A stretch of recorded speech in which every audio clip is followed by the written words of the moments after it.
오늘 부활주일이기 때문에 사무엘상 설교를 하던 것을 잠시 멈추고 부활 주제로 가지고 설교를 하도록 하겠습니다. 집을 지을 때 중요한 것이 기둥입니다. 기둥이 없으면 집 지을 수도 없고 또 기둥이 약하면 세웠던 집도 무너지게 되어 있습니다. 우리가 텐트 하나를 세우려고 해도 기둥부터 세우지 않습니까? 그래서 기둥을 세우는 것이 중요합니다. 신앙에도 기둥이 있습니다. 신앙은 어떤 기둥에 세워지는 것 같습니까?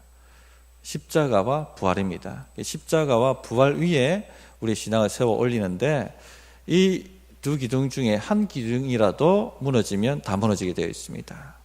또 한 기둥이라도 약하면 약해지게 되어 있습니다. 오늘 특별히 부활 주일이기 때문에 부활의 기둥에 대한 얘기를 나누고자 합니다. 초대교회 때 여러 가지 사탄의 공격이 있었는데 그 공격 중에 또 하나가 부활이 없다 하는 공격이었습니다. 부활 자체를 믿지 못하게 만들어서 초대교회를 무너뜨리려고 그렇게 공격을 해왔습니다. 그래서 오늘 고린도전서 15장이 그 문제 때문에 쓰여진 것입니다. 오늘날에도 교묘하게 사탄은 부활이 없는 것처럼 그렇게 믿도록 만들고 있습니다. 혹은 부활을 주장하지 못하도록, 부활을 잡고 우리 삶에 강력하게 적용하지 못하도록 그렇게 역사를 하고 있습니다. 그래서 오늘 말씀을 통해서 사탄이 어떻게 공격하고 있는지 하는 것도 한번 살펴보고, 또 다시금 부활의 복음을 붙들고 굳게 잡고 우리 삶에 적용시켜서 부활을 증거하는 삶을 살고 또 부활의 능력으로 승리하는 삶을 살기를 바랍니다. 첫 번째는 부활을 지금 흔들고 있다 하는 얘기입니다. 1절 보시면, 형제들아 내가 너에게 전한 복음을 너에게 알게 하노니, 다시 알게 한다는 거죠. 상기시킨다는 겁니다. 그러면서 2절에 너희가 만일 내가 전한 그 말을, 이 말은 1절에 있는 내가 전한 복음을 받는 거죠. 즉 내가 전한 그 복음을 굳게 지키고 헛되이 믿지 아니하면 그로 말미암아 구원을 얻을 것이다, 구원을 받을 것이다, 이렇게 말씀하고 있습니다. 왜 다시 복음을 알게 한다고 말씀하고 있는 것입니까? 그걸 굳게 붙들고 또 너희가 지키라, 헛되이 믿지 않도록 하라 라고 말하고 있습니까? 부활의 복음을 비트는 일들이 일어났기 때문에 그렇습니다. 부활이 없다고 주장을 했습니다, 어떤 사람들이. 그래서 이 땅이 전부니까 이 땅과 타협하고 이 땅을 그냥 행복하게 살자, 이런 식으로 이야기를 했습니다. 그것이 12절에 나와 있습니다. 12절 잠시 보시면, 그리스도께서 죽은 자 가운데서 다시 살아나셨다 전파되었거늘 너희 중에서 어떤 사람들은 어찌하여 죽은 자 가운데서 부활이 없다 하느냐. 사탄이 아주 교활하게 부활이 없는 것처럼 이야기를 하고 있다는 겁니다.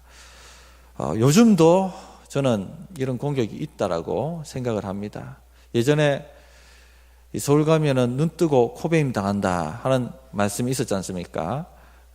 정신 바짝 안 차리면 눈앞에서 당한다는 얘기지 않습니까? 우리가 십자가 복음, 부활의 복음을 굳세게 붙들지 않으면 눈앞에서 당합니다. 눈 뜨고 당하게 되어 있습니다. 어떻게 지금 사탄이 은근슬쩍 이 부활이 없다고 하는 것을 우리에게 집어넣고 있냐면, 이 세상은 하나님이 존재하시지 않다고 생각합니다. 오직 과학이나 합리적 이성으로 경험되는 것만 존재한다고 가르칩니다. 우리가 그런 교육을 받았고 또 받아오고 있고 또 그런 문화 속에 살고 있습니다. 그렇기 때문에 이런 세계 속에서, 세상 속에서 죽은 자가 다시 살아났다 라고 말하는 것은 아주 비이성적으로 보이고 지성적이지도 않게 보이고, 그렇게 혹은 광신도처럼 보이게 만듭니다. 이런 문화적 압력이 알게 모르게 상당하게 우리에게 다가오고 있습니다. 한번 생각을 해보십시오. 비신자들이라든지 아니면 신앙이 약한 분들에게 십자가와 부활을 원색적으로 근본적으로 말하는 것이 쉽습니까? 그렇게 하고 있습니까? 아니면 왠지 그렇게 말하기가 부담스럽고 그렇게 지지는 않습니까? 우리가 은근히 그런 얘기를 대놓고 하기가 부담스럽고 꺼리껴지는 것처럼 압박을 받고 있습니다. 여겨집니다. 저도 강도사 때, 목사 초년 때에 이런 말씀하면 부끄럽지만 십자가와 부활에 대해서 설교하는 것이 21세기 사람들에게 도움이 될까? 21세기 사람들이 어떻게 받아들일까? 이런 생각을 했던 적이 있습니다. 이분들이 이런 십자가와 부활을 설교하면은 재미가 있을까? 혹은 자기 삶에 긴밀하게 적용이 되는 그런 메시지로 받아들일까? 오히려 사람들이 좋아하는 메시지를 전해야 되지 않는가 하는 생각을 하게 되었습니다. 사람들이 좋아하는 메시지가 뭡니까? 어떻게 하면 성공할 수가 있는가? 어떻게 하면 하나님의 능력으로 꿈을 이룰 수가 있는가? 이게 듣고 싶어하는 메시지입니다. 제가 강도사 시절하고 목사 초년 때 시절이 그 교계도 그런 분위기였어요. 고지론이라고 들어보셨죠? 높은 곳에 올라가라. 높은 곳에 올라가야지 하나님께 영광을 돌리고 또 세상을 섬길 수가 있다. 세상에서 소위 말하면 성공하라는 성공신학이 복음처럼 증거되었습니다. 수많은 청년들이 이 메시지에 빨려 들어갔고 또 수많은 젊은 사역자들이 이 메시지를 흉내내어서 증거하고 가르쳤습니다. 우리 지금 한 20대, 30대 청년들은 잘 모르겠지만 30대 되신 분들은 아마 그 메시지를 듣고 자라오셨을 것입니다. 어느 정도였냐면 무슨 구약의 유명하신 분들, 잘 되신 분들 이름 따가지고 무슨 학습법, 무슨 성공법 이런 책들도 나오고 세미나도 나오고 또 코스타 집회가 유학생들을 위한 집회지 않습니까? 한 분 코스타 강사였던 분의 설교를 들은 적이 있습니다. 거기에서 또 유명하신 강사 한 분이 고지론을 설교하니까 강사 회의 때에 목사님 이건 근본적인 복음이 아니지 않습니까? 이 젊은이들에게 십자가와 부활 근본적인 복음을 심어야지 이런 메시지를 전해서는 되지 않지 않습니까? 하고 어필을 했더니 그분이 15분짜리 폐회 예배 설교자로 배치가 됐더랍니다. 그 정도였습니다. 지금은 고지론이 무너졌죠. 지금도 고지론 붙들고 흔드는 사람은 없을 것 같습니다. 또 처세술, 긍정의 법칙 이런 메시지도 엄청나게 유행을 했죠. 그래서 이런 생활의 지혜가 복음인 것처럼 들어왔습니다. 세상에서 성공했다는 크리스천들을 강사로 모셔서 간증 집회를 듣고 거기에 열광하고 그렇게 한번 나도 세상에서 성공해보고 싶고 그것이 복음인 양 듣고 교회는 또 초청을 했었습니다. 또 유명한 연예인들, 크리스천들 불러가지고 간증을 듣고 거기 열광하고 이런 행사를 하는 교회는 아주 앞서가는 교회인 것처럼 그렇게 여겨지기도 했더랬습니다. 그러나 이 모든 것은 복음이 아닙니다.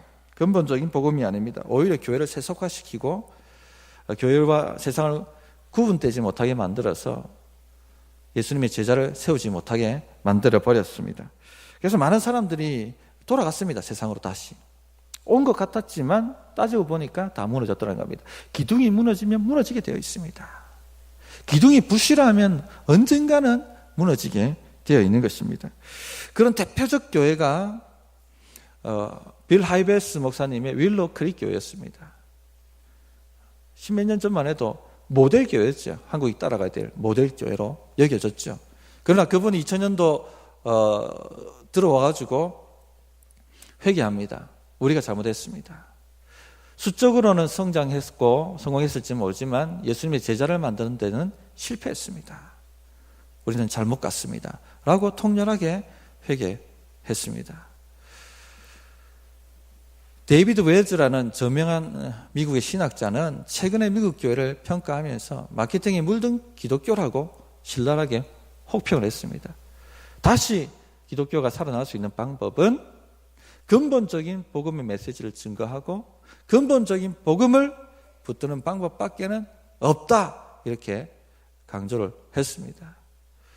사탄이 이처럼 알게 모르게 눈앞에서 코 베어가는 것처럼 부활이 없다라고 우리에게 증거하고 있다는 사실을 깨달아 알아야 하겠습니다. 이런 부활이 없다라는 공격에 대해서 사도 바울은 근본적인 부활의 복음으로 대응을 합니다. 이 부활은 허구가 아니라 사실이다, 팩트다 하는 것을 가지고 대응을 하고 있습니다. 우리가 이 부활이 사실이라는 것을 확신하지 못하면, 여기에 우리 믿음을 두지 못하면 모든 우리 믿는 것은 난센스가 됩니다. 단지 상징일 뿐입니다. 그냥 마음 정도 위로받고자 교회에 나온 거예요. 얼마나 연약한 기독교가 되겠습니까? 그래서 사도 바울은 세 가지 각도에서 이 부활이 사실이다 하는 것을 증거하고 있습니다. 첫째는 예수님께서 십자가에서 달려서 죽으실 것과 또 부활하실 것이 이미 성경에 예언되어 있었고 그대로 성취되었다 하는 것을 증거로 삼습니다. 3절 4절 보시면 내가 받은 것을 먼저 너에게 전하였노니 이는 성경대로 그리스도께서 우리 죄를 위하여 죽으시고 장사 지낸 바 되셨다가 성경대로 사흘 만에 다시 살아나사. 구약의 성경은 메시아가 오실 것을 예언하고 있죠. 그 메시아가 우리 죄를 대신하여 죽으실 것이다 하는 것을 예언합니다. 구약의 제사 제도가 그것을 증거하고 있는 예언이죠, 한마디로. 뿐만 아니라 죽고 난 이후에 부활이 있을 것이다, 메시아가 살아날 것이다 하는 것을 또 예언해 놓으셨죠. 여러 군데 있는데 대표적인 것이 시편 16편 10절입니다. 주의 거룩한 자로 썩지 않게 하실 것임이니이다, 이렇게 말씀하셨죠. 이 원문을, 히브리 단어 원문을 살피면 무덤에서 일어난다는 얘기입니다. 또 예수님께서도 직접적으로 자신의 부활을 예언하셨죠. 3일 만에 내가 다시 살아날 것이다. 자기가 예루살렘에 올라가 장로들과 대제사장들과 서기관들에게 많은 고난을 받고 죽임을 당하고 제3일에 살아나야 할 것을 제자들에게 비로소 나타내셨다, 이렇게 기록하고 있습니다. 그리고 그대로 성취가 되었습니다. 이것이 바로 증거입니다. 두 번째 증거는 목격자들이 있다는 겁니다. 예수님이 부활하신 것, 죽으신 것뿐만 아니라 부활하신 것에 목격자들이 있다. 그것이 바로 5절부터 8절입니다. 게바에게 보이시고 후에 12제자에게와 그 후에 500여 형제에게 일시에 보이셨나니 그 중에 지금까지 대다수는 살아있고 어떤 사람은 잠들었으며 그 후에 야고보에게 보이셨으며 그 후에 모든 사도에게와 맨 나중에 만삭되지 못하여 난 자 같은 내게도 보이셨느니라. 부활을 목격한 사람들이 500명입니다. 12제자들, 또 모든 사도들, 그리고 500명에게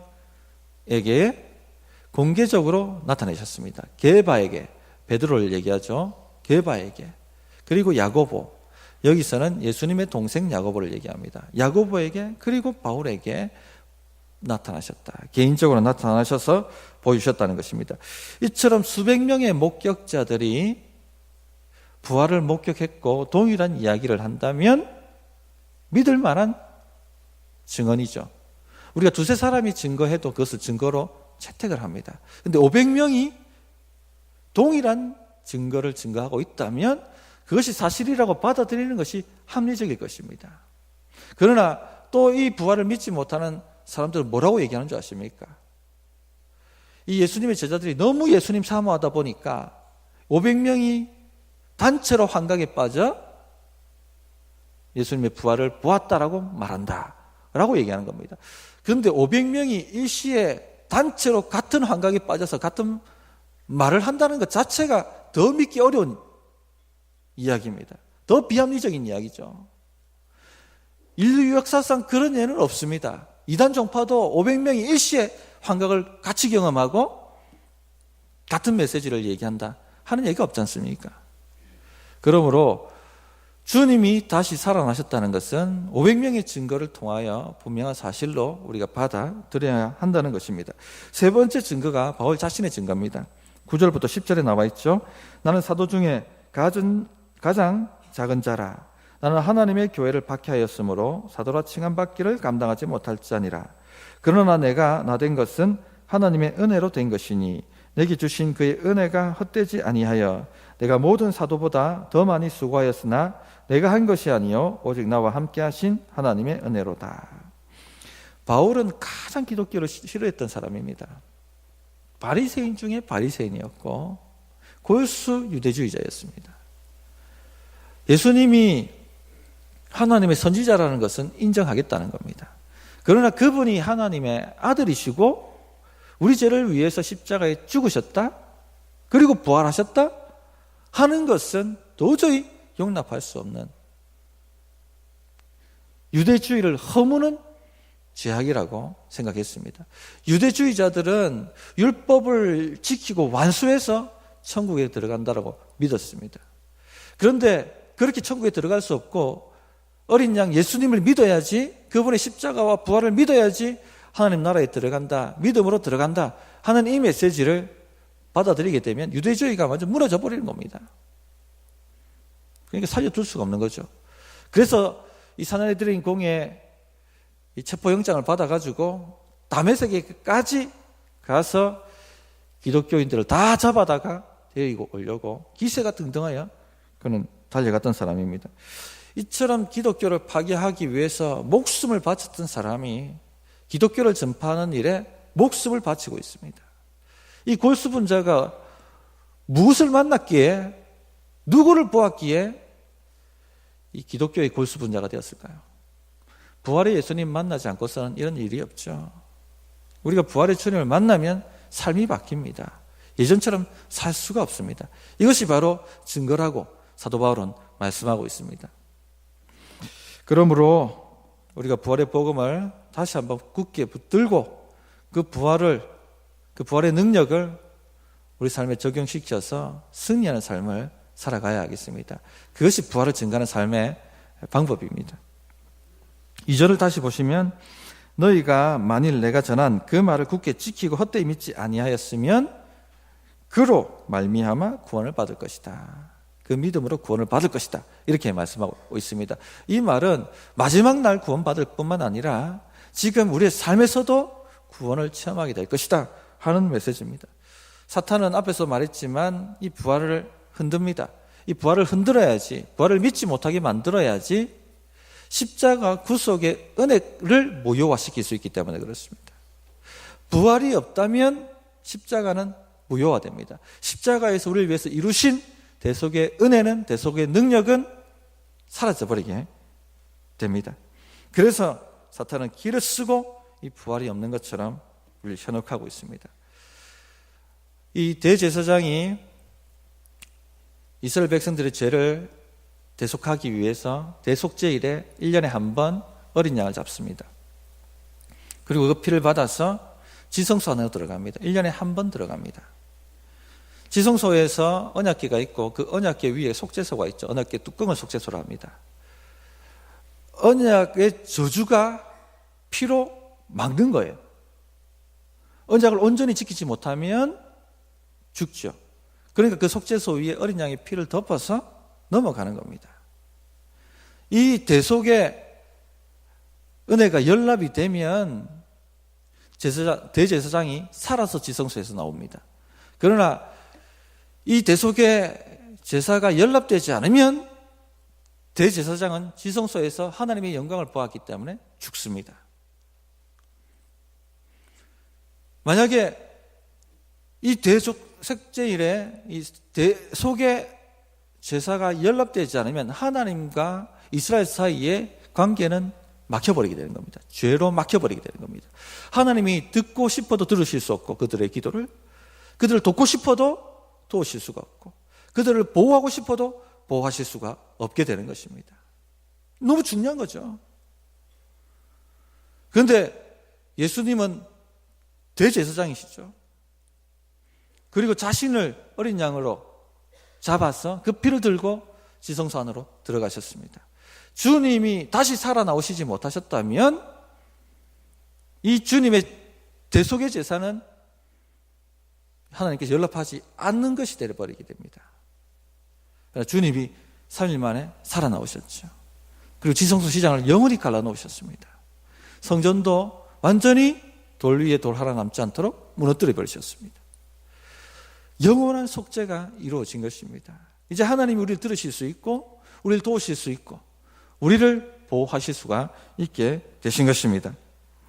만일 주님이 부활하시지 않았다면 우린 여전히 죄 가운데 있을 것이고 문제 가운데 있을 것이고 사망과 사단의 권세에 묶여서 지옥 같은 삶을 살아갈 수밖에 없게 되었을 것입니다.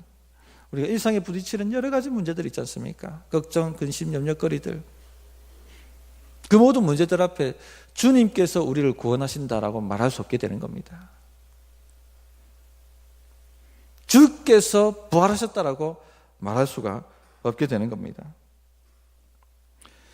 그렇기 때문에 부활의 복음 위에 굳게 서십시오. 자랑하고 담대하게 이야기해야 됩니다. 우리는 근본적으로 믿어야 됩니다. 근본적으로.